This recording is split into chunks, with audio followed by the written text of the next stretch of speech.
So you've got your data all ready to send to for your campaign, and now you just need to upload it. But firstly, you want to upload it into a group to have a look over how it looks on the platform. If you come to your home dash page and then on the options down the side, select recipient groups.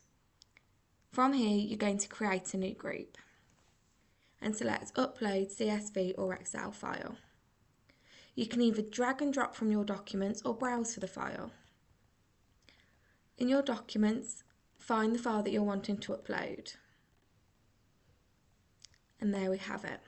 The platform's pulled through a sample of your file to show you how we've matched what you hold in your data to our column headings. You can select a different file at this point. Or if you scroll down, what you now need to do is check that your original column name matches what we assigned it to. You can edit these here on the drop downs. Maybe we've selected the wrong one, or you simply want to use a different last name column in your data that isn't the one we've chose.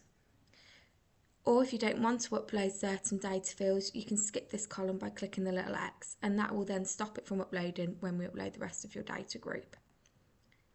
You can see an example here, a preview of how your letter may look using our mapping.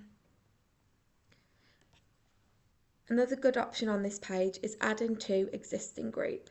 This is useful if you're doing journeys and you're uploading Excel files and you want to add people into this.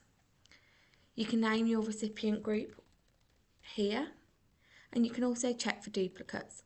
The platform will automatically search for duplicates and remove these, but if you don't wish for this to happen, you can select how it happens on the drop downs. You can tell the platform how to check for duplicates, whether you just want to check if the address matches or a full name and address matches, and you can also tell the platform what to do if it does find any duplicates.